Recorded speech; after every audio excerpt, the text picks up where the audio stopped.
Всем привет!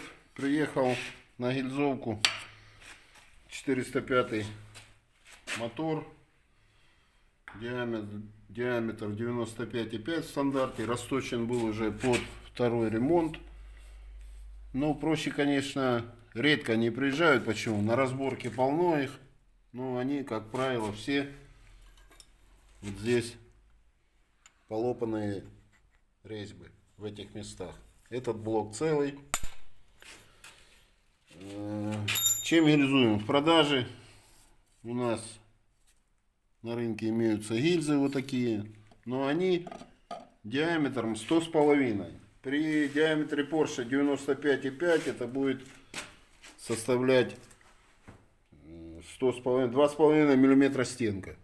Учитывая то, что здесь разрез, она тут нафиг не нужна, такая толстая гильза. Что мы с ними делаем? Гильза обрабатывается на цанге до диаметра, ну, чтобы еще выдержал пару росточек. 98,7, да? 98,7, вот такой диаметр. При обработке что? Я уже об этом говорил. Когда ее ставишь на цангу, протачиваешь, касаешься резцом вот этой поверхности, как правило, с боем она. То есть не заморачиваются производители.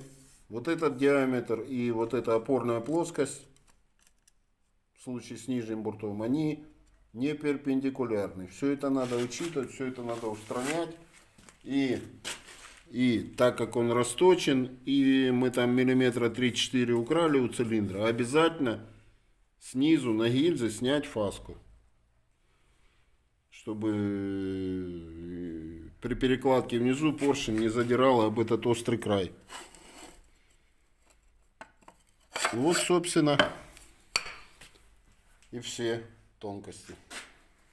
Всем удачи, здоровья.